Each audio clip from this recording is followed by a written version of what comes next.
Let's talk about OHSS using a leaky hose, bees, and a fire, and particularly why we don't want to do a fresh transfer for someone who is at risk of hyperstimulation syndrome. Hang in there with me. It's a little unhinged, but I promise it works. So we're going to start with the lawn, and that's what represents your bodies. And this hose, that's your circulatory system or your blood vessels.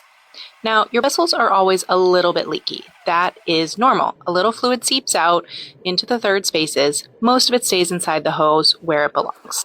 Now, when we start fertility treatment, we add a nice little beehive to the yard, because who doesn't like bees? But these bees, they love to sting that hose. When you have a low dose stimulation or a low response, you only have a couple of bees that are poking holes, so you only have a little bit of leaking.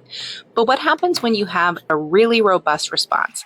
Then you have lots and lots of bees everywhere poking holes, and you have a lot of leaking into your lawn.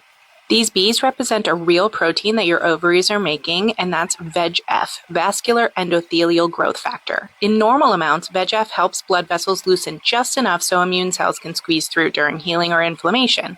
But let's take a closer look. When your blood vessels get leaky, other things can slip out, like blood proteins such as albumin, and that's an important protein that keeps fluid inside your vessels. And when albumin leaks out, water follows it. That leads the hose to be empty. You get intravascular depletion, and that leads to low blood pressure, low perfusion to organs like your kidneys, which can damage the kidneys, and then your blood gets thicker, so you have more concentrated blood, and there's a higher risk of clots. Meanwhile, the lawn is filling up with fluid, and that leads to ascites, which is fluid in the abdomen, pleural effusions, which is fluid around the lungs. This is what leads to the bloating, discomfort, shortness of breath, and a whole swampy nightmare. At the time, this is something that just gets better with rest. Sometimes people need more intervention. What if we do a fresh transfer for someone with OHSS? Well, in this scenario, the water is actually gas, and the bees turn into murder hornets and start poking bigger holes. Adding HCG is just like a match, and we're going to light everything on fire.